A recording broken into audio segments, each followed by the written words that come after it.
1947 के बंटवारे के समय से स्थित बाबा गोरखनाथ का एक महत्वपूर्ण और ऐतिहासिक स्थान पर आज एमसीडी का बुलडोजर चला। राजधानी दिल्ली के करोल बाग झंडेवालान में स्थित पीर रतन मंदिर पर जब एमसीडी का बुलडोजर कार्रवाई हुई तो वहां मौजूद श्रद्धालुओं के आंसू निकल आए। महिलाएं भावुक होकर प्रदर्शन करने लगीं और आरोप लगे कि न सिर्फ दिल्ली बल्कि देश की एक ऐसी संपदा जिसे सनातन धर्म की आस्था गहराई से जुड़ी है, आज सरेआम जमींदोज कर दी गई। मौके पर शांतिपूर्ण प्रदर्शन कर रही महिलाओं को बस में डिटेन कर लिया गया और दूर ले जाकर छोड़ दिया गया। एमसीडी के स्टाफ ने श्रद्धालुओं से बदसलूकी की। इस तरह के तमाम आरोप लगे। एक आरोप ये भी लगा कि यह मंदिर आरएसएस की नई बिल्डिंग के करीब है, इसलिए इसे निशाना बनाया गया।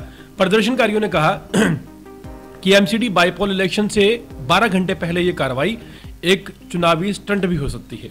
लेकिन इन सभी आरोपों में जो आरोप सबसे ज्यादा लगाए गए वो था एक मंदिर को, बाबा गोरखनाथ की ऐतिहासिक गद्दी को एक दरगाह का नाम देना और एमसीडी के उपचुनाव से पहले जनता की वाहवाही लूटने के लिए अचानक पूरे परिसर को जमींदोज कर देना।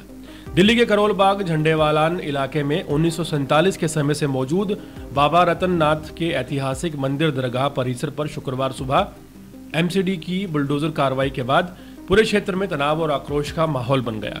इस कार्रवाई के दौरान भारी संख्या में स्थानीय लोग, श्रद्धालु और कई राजनीतिक प्रतिनिधि मौके पर मौजूद रहे। कार्रवाई के खिलाफ जमकर विरोध हुआ, महिलाएं भावुक होकर रोने लगीं और पुलिस को कई प्रदर्शनकारियों को डिटेन करना पड़ा। इस पूरे मामले में झंडेवाल में स्थित ये स्थान दशकों से हिंदू और मुस्लिम दोनों समुदायों की आस्था का केंद्र रहा है। स्थानीय लोगों का कहना है कि विभाजन के समय यानी कि 1947 में पेशावर से दिल्ली आए नाथ संप्रदाय के संत बाबा रतन नाथ ने यहाँ अपना डेरा स्थापित किया था। बाबा को हिंदू भी पूजते थे और मुसलमान भी उन्हें पीर के रूप में मानते थे। यहाँ शिवलिंग भी स्थापित है और साथ ही चादर चढ़ाने की परंपरा भी चलती है। इस अनोखी पहचान के कारण ये जगह मंदिर और दरगाह दोनों रूप से जानी जाती है। स्थानीय निवासियों और श्रद्धालुओं का कहना है कि ये स्थान किसी भी प्रकार के रिहायशी या व्यावसायिक कब्जे में नहीं था, बल्कि केवल बाबा की गद्दी और खुले परिसर के रूप में मौजूद था। यहाँ रोज लोग पूजा अर्चना और दुआ करने आते थे। उनका आरोप है कि बिना किसी पूर्व सूचना की कार्रवाई की गई है और बुलडोजर एकदम अचानक चला दिया गया, जिससे जो यहाँ पर श्रद्धालु हैं उनमें भारी रोष फैल गया। दूसरी ओर एमसीडी का कहना है कि यह निर्माण अवैध था और सरकारी जमीन पर अनाधिकृत रूप से विस्तार किया गया था। निगम अधिकारियों का कहना है कि दिल्ली को अतिक्रमण से मुक्त कराने के लिए अभियान समय समय पर चलाया जाता है और ये जो कार्रवाई आज हुई है ये इसी प्रक्रिया का हिस्सा थी।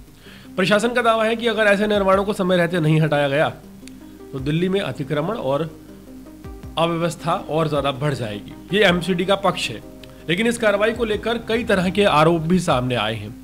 स्थानीय लोगों का कहना है कि ये स्थान आरएसएस कार्यालय के पास होने के कारण इसे जानबूझकर निशाना बनाया गया है।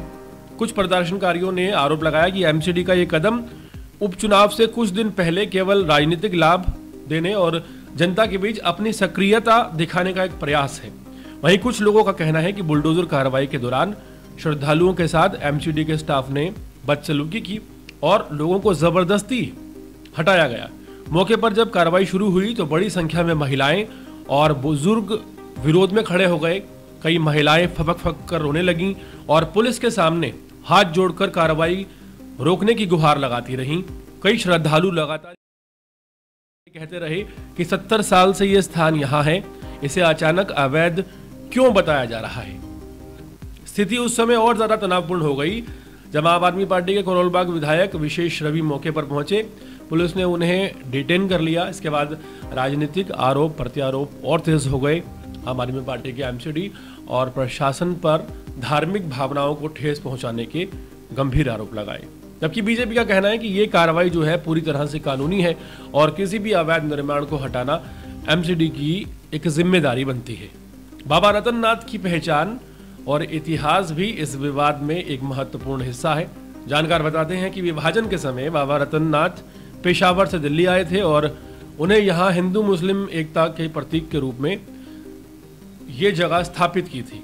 स्थानीय बुजुर्ग बताते हैं कि बंटवारे के दर्द से टूटे लोग यहाँ आकर सहारा पाते थे और बाबा रतन नाथ सभी को अपने पास बैठाकर सांत्वना देते थे, आशीर्वाद देते थे। यही कारण है कि ये स्थान केवल धार्मिक जगह नहीं बल्कि बंटवारे की यादों और साझा संस्कृति का प्रतीक माना जाता है। कार्रवाई पूरी होने के बाद मंदिर दरगाह का परिसर जो है पूरी तरह से मलबे में बदल दिया गया। श्रद्धालुओं ने कहा कि ये केवल एक ढांचा नहीं बल्कि भारत में 70 साल की आस्था और इतिहास का प्रतीक था, जिसे चंद घंटों में मिटा दिया गया। कई लोगों ने कहा कि चाहे प्रशासन इसे अवैध निर्माण बताए, लेकिन उनके लिए यह स्थान भावनात्मक और ऐतिहासिक धरोहर थी। फिलहाल पुलिस ने क्षेत्र में सुरक्षा बढ़ा दी है और स्थिति नियंत्रण में बताई जा रही है, लेकिन जो स्थानीय श्रद्धालु हैं उनका गुस्सा कम नहीं हुआ है। राजनीतिक दलों की प्रतिक्रिया के बीच ये सवाल अब बना हुआ है कि क्या ये कार्रवाई केवल अतिक्रमण हटाने का कदम थी या इसके पीछे कोई राजनीतिक या प्रशासनिक उद्देश्य छिपा हुआ है।